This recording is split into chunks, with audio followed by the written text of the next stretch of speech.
Montana Territory, August 1883. The church bells should have been ringing, but instead, the only sound in the dry morning air was the sharp cry of a child and the dull thud of boots walking away. Zadie Ellery stood alone at the edge of the wooden church steps in the sun-bleached town of Willow Creek.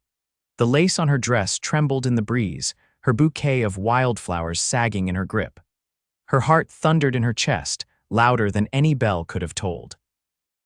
She stared down at the gold ring, still clutched between her fingers, meant to be slipped onto her hand by a man who had promised forever, and then disappeared before the vows. She was 24, a widow's daughter, and now abandoned with no husband, no explanation, and 2 children who were not hers by blood but hers all the same. "Zadie," came a small voice behind her. She turned. Hazel, age 6, stood barefoot in the dust, holding her little brother's hand. Henry was 3, his cheeks streaked with dirt and tears. Their father, Zadie's runaway groom, had left them too. Not even a goodbye. Zadie dropped to her knees and opened her arms. Hazel ran into them. Henry followed, burying his face against her shoulder. "We still have each other," she whispered, her voice hollow but steady. "I'm not going anywhere." By sundown, word had spread. There were whispers through the saloon and across the general store porch. Folks pitied her, but no one offered help, no one except one man. Dawson Rourke rode into Willow Creek the next morning, dust trailing behind his horse. He was a cowboy born and bred, 30 years old, with eyes that had seen war, loss, and long nights under cold stars. He had not planned to come back to the town he left years ago. But when he heard Zadie Ellery had been left at the altar, Zadie, the girl he used to race horses with, who once stitched up a wound on his hand when they were both too young to know what heartbreak felt like, he turned his horse around without thinking twice.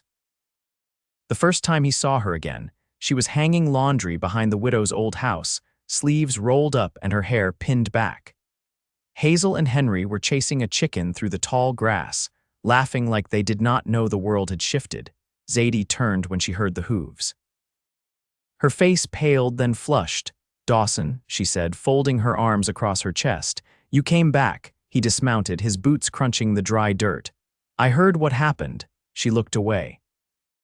"You and everyone else. I came to see if you were all right." "I am not." Her voice cracked, but she held her chin up. "But I will be." He stepped closer. "I saw you once years ago wearing that ring he gave you, and I knew I was too late." Zadie swallowed. "He promised a home. A father for the children, I thought I was doing right by them." "You were," Dawson said. "He was the one who failed." Hazel peeked around the corner. "Is he staying for supper?" Zadie blinked. I could," Dawson said, crouching to meet the girl's eyes. "If your mama says it is all right." "She is not our mama," Hazel said, matter of fact. Zadie reached out, gently brushing the girl's hair back. "I am now." That night, Dawson stayed. He helped Henry with his boots and carried firewood to the back porch. When the children were asleep, he sat on the steps beside Zadie, watching the stars come out over the hills. "I should have come back sooner," he said. "You did not owe me anything." He turned his head. "Maybe not, but I wanted to." She dropped her gaze to her lap. The ring still sat on her finger, loose now. She had not had the strength to take it off. "I keep thinking if I take it off, then it means I failed," she whispered. "No," Dawson said, his voice quiet. "It means you are free to start again." He reached out slowly, giving her time to pull away. She did not. His fingers brushed hers. He took the ring gently, held it in his palm. "I remember when you wore a ribbon in your hair," he said. "Used to ride bareback like you were born to the saddle. I remember you dared me to jump the creek and I did, and you fell in after me." He smiled. "I never forgot you." Zadie's eyes filled, but she blinked them clear. "I never forgot you either." He looked down at the ring. "This should have been mine to give." She held her hand out, trembling. "Maybe it still can be." Dawson looked up at her, eyes fierce and full. Then he slipped the ring onto her finger, slow, sure, and this time it stayed there. "I will never take it off," he said. "Not unless you ask me to." She shook her head. "I would never." He leaned forward, his lips brushing her forehead. She closed her eyes, leaning into the warmth. It was not the wedding she had dreamed of, but it was the beginning of something real. And this time, the man who gave her the ring meant every word. The morning after Dawson stayed, Zadie rose while the sky was still faint with blue. She tied her apron and stepped outside. the hem of her dress brushing the dew-slick grass as she moved toward the henhouse. A crow cawed from the cottonwood behind the barn, and by the time she gathered the eggs, the sun had stretched low and gold across the horizon. Inside, Hazel was feeding Henry oats from a tin bowl, her braid crooked from sleep. Zadie set the eggs on the table and glanced toward the back door. Dawson wasn't there. She found him in the shed behind the barn, sleeves rolled and sawdust clinging to his arms. He stood over a plank of pine, shaping the edge with a drawknife, careful and deliberate. "You're working," she said, one hand resting against the doorframe. "You need shelves," he replied without pausing. "The pantry's near empty and what's there's stacked like kindling."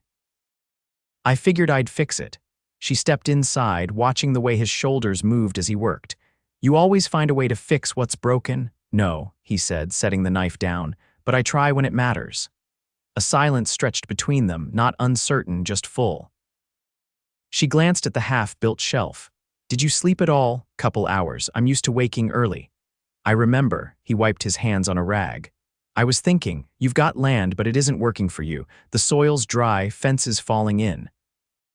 It's too much for one person." "I manage, you survive," he said gently. "But you don't have to do it alone." She studied him, the way he stood with his weight even, grounded. "You offering to stay?" He didn't look away. "I'm asking if you'll let me." She opened her mouth, but Henry's shout interrupted. He came running barefoot, arms lifted. "Mama," Zadie bent to catch him, lifting him to her hip. "You're supposed to be eating." "I wanted you," he said, resting his head on her shoulder. Dawson gave a small nod. "He trusts you. He needs someone steady." "He has you," Dawson said, "but he could have more." She didn't answer. Not yet. Not with words. But when she turned to leave, she glanced back once, and that was enough. By midday, Dawson had repaired the pantry and started mending the back gate. Hazel followed him with a hammer too big for her hand, watching his every move. He let her hand him nails, patient with her questions. Zadie watched through the kitchen window, shelling peas into a bowl.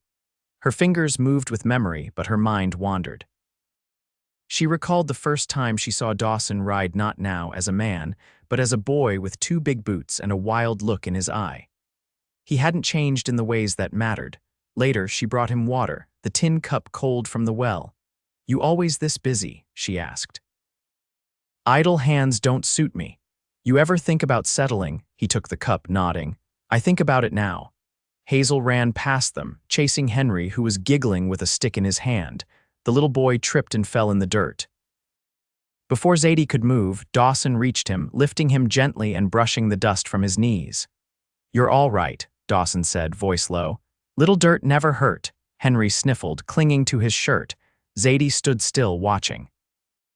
That night, after the children were tucked beneath quilts, she found Dawson on the porch. He was carving something with his pocket knife, the scrap wood resting on his knee. She settled beside him. "What are you making?" He handed it to her. "A small horse, rough but honest. For Henry," he said. "Figured he could use something to hold." She turned it in her hands. "He'll love it." The stars were out, sharp and clear. The wind moved through the trees and the porch creaked beneath their weight. "I never thought I'd be sitting here again," Dawson said. "I never thought I'd have a second chance." He looked at her, eyes steady. "We could build something, not just shelves and fences, a life." She didn't speak for a long time, then she said, "If you stay, it won't be just me you're tying yourself to." "I know." His voice was firm. "I want it that way." She reached for his hand, not shy, not uncertain. He took it, warm and calloused in hers. For the first time in weeks, she felt the weight in her chest ease. From inside, Henry stirred in sleep, and Hazel's quiet murmur followed. The night held steady, and for once, so did her heart. Rain came that night, soft at first, then steady as a drumbeat on the roof. Zadie lay awake with Henry curled against her side, his small hand gripping the edge of her nightdress. She listened to the water trickle down the eaves, her thoughts slow and wide like the river after thaw. By morning, the yard was mud and the sky hung low.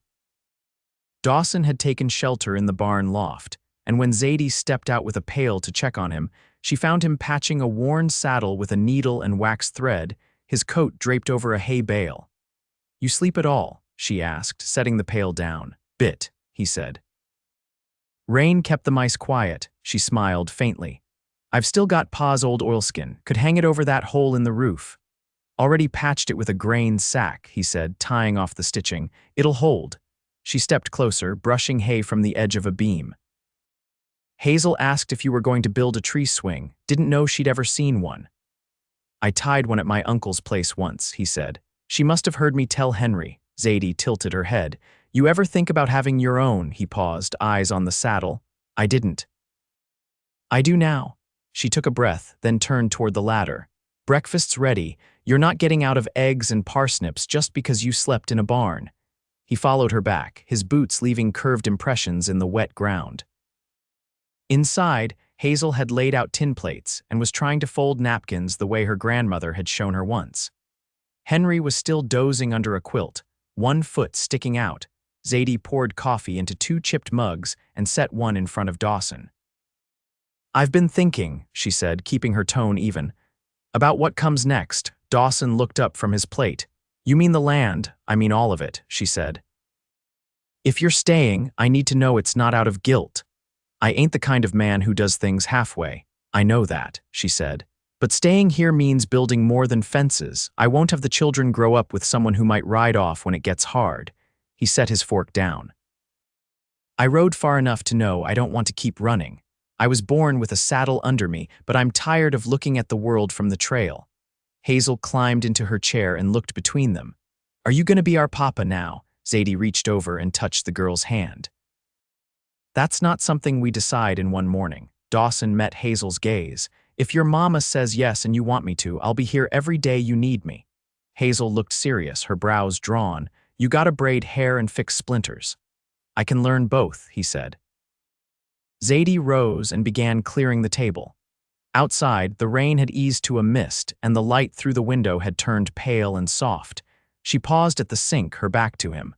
There's a preacher rides through every 3rd Saturday, she said. He married my parents on a porch not much bigger than ours. Dawson stood slowly, walked to her side.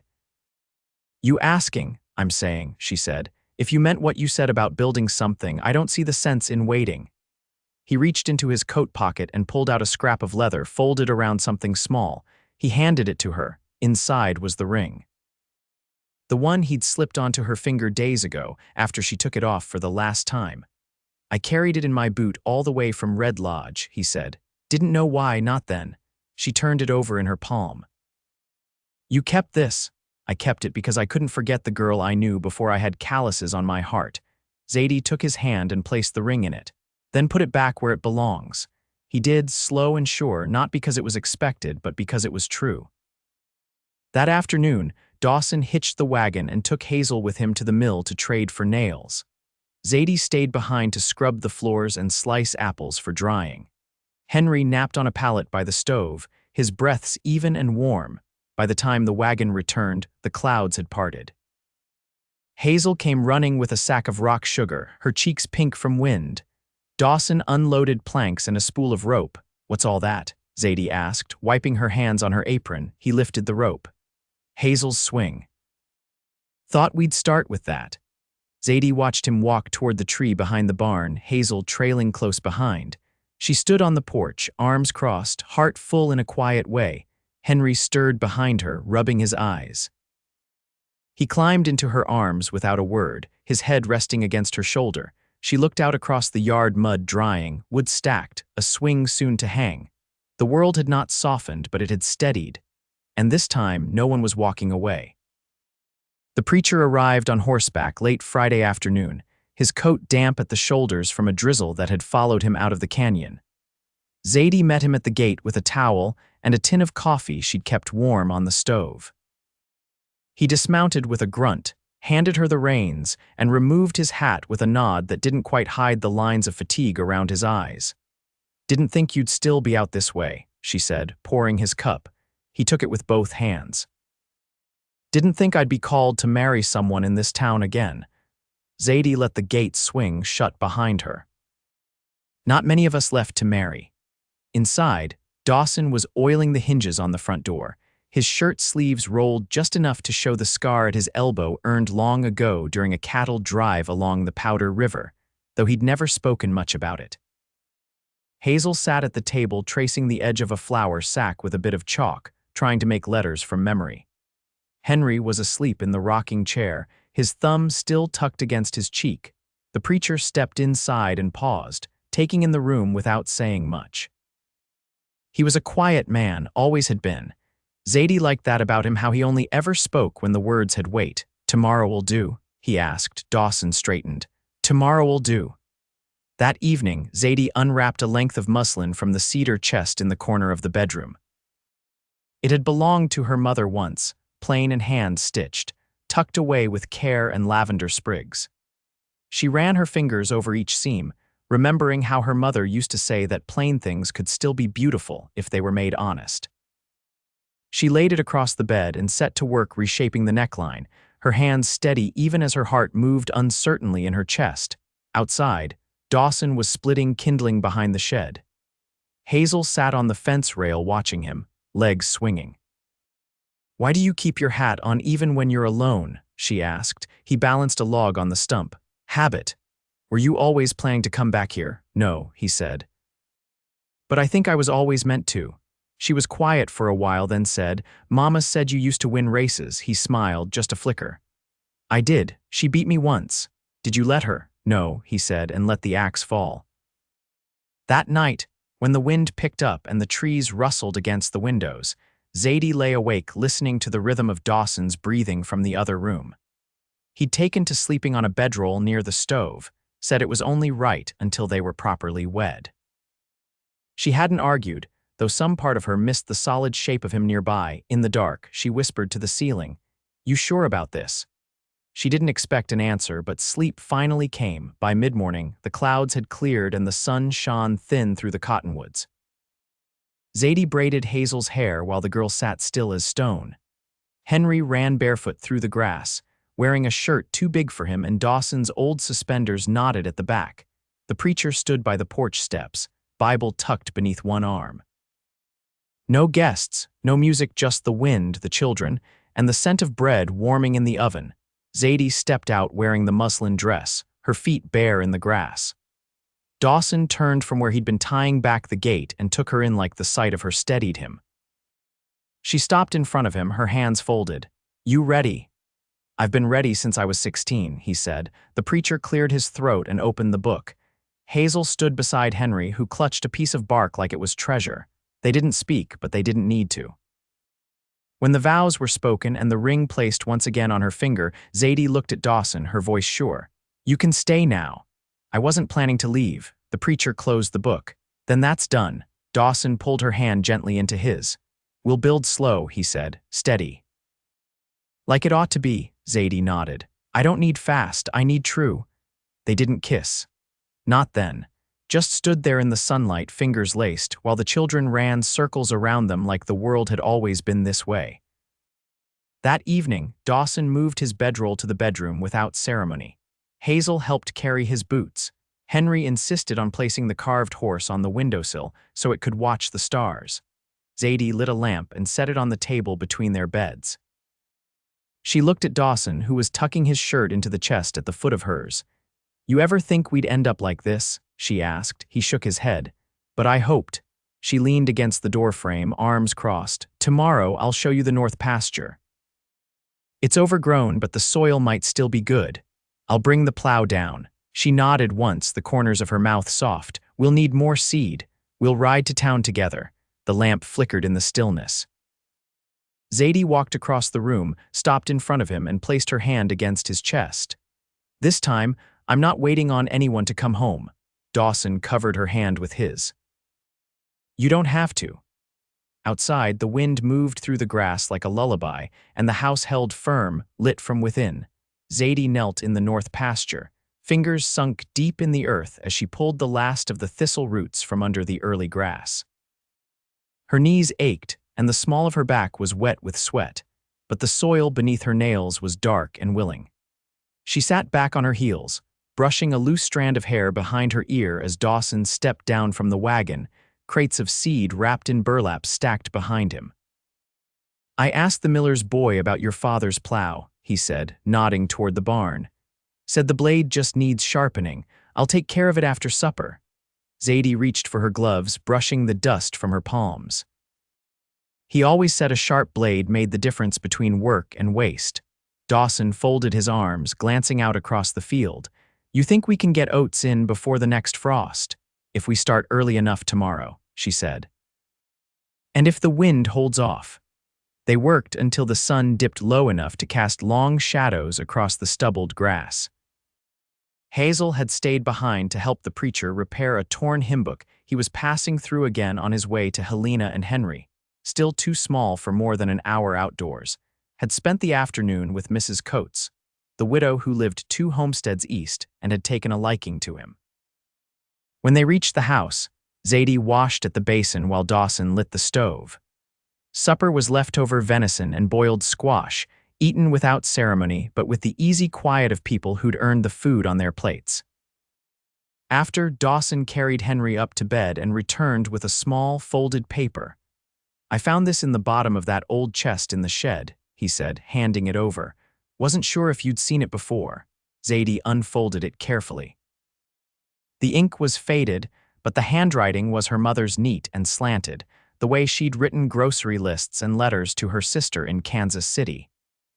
It was a recipe for rosehip cordial, with a note in the margin, for when winter feels longer than it should. Zadie pressed the paper between her palms.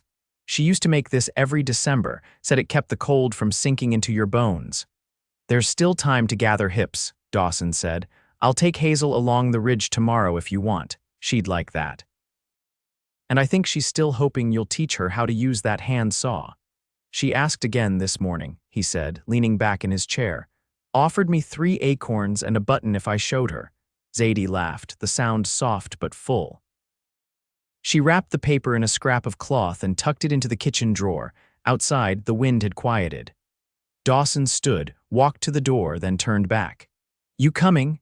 She followed him out to the porch, where the air still held the scent of cut grass and the faintest promise of rain. He sat on the step and she joined him, close enough that their shoulders touched. I've been thinking about building a coop, he said after a while. Room enough for 10 hens and a proper roost. You'd have eggs through the spring and maybe enough to trade come summer. Zadie leaned her head against his shoulder. You'd be up before light every morning. I already am. They sat a while longer, the sky above them streaked in silver. When the door creaked open, Hazel stepped out, her braid unraveling. I forgot to tell you, she said. Mrs. Coates gave Henry a little jacket, said it used to belong to her boy. Zadie nodded. We'll have to thank her. Hazel yawned, then climbed onto the step below them, resting her head against Dawson's knee without a word. He looked down, brushing a bit of hay from her hair. She wants to learn everything, Zadie said quietly. I see it in the way she watches you. She'll learn what she wants, Dawson said. I'll make sure of it. In the weeks that followed, the pasture softened. Dawson sharpened the plow and hitched it to a neighbor's mule while Zadie sowed seed into the furrows with careful fingers. Hazel helped drive stakes into the ground for the new coop, while Henry followed behind with a stick, pretending to measure. The wind stayed mild, and for once, the weather held. At night, they sat together in the parlor, Hazel with a book, Henry curled on a quilt, Dawson carving wood into shapes that slowly took form. A fish, a wagon, a spoon. Zadie stitched by the firelight, her needle steady, her breath even. The rhythm of the days settled into something that felt like a life, not just survival. Zadie no longer counted hours by the weight of what had been lost. She counted them by the warmth of a shared meal, by the look Dawson gave her across the room, by the way Hazel laughed when she managed to hammer a nail straight. One morning, Zadie found Dawson in the orchard, repairing a fence post with his shirt sleeves rolled and his hat pulled low. She walked up behind him, holding a tin cup of coffee. You still mean to build that porch swing? She asked. He looked over his shoulder. I was hoping you'd ask. I think we'll need 2 wide boards for the seat and some good rope. I've got both, he said. And I was thinking maybe we build it wide enough for 2. She held out the cup. You always planning that far ahead, only when I know what I want. Zadie smiled, tilting her head. And do you? He stepped closer, took the cup, and touched her cheek with the back of his hand. I do. That evening, they hung the swing beneath the eaves, just wide enough for 2, with room still for a child between them. As the sun dipped low, Zadie sat beside Dawson, their bare feet brushing the ground and Hazel reading aloud from the porch rail. Henry lay curled in a blanket at their feet, half asleep and warm. Zadie leaned her head against Dawson's shoulder, listening to the hush of his breathing, the rise and fall of Hazel's voice, the creak of the swing beneath them. She reached for his hand and found it waiting. "You ever wonder what might have happened if things had gone differently?" she asked. "No," he said, "because nothing before this could have brought me here." She nodded, the last of the light catching in her hair. They didn't speak again, not because there was nothing to say, but because the silence between them was full and settled. The wind moved through the orchard, low and steady, and the house behind them glowed with firelight and the scent of bread rising. They had land to tend, children to raise, and time slow, true time to live it all, and they did, together.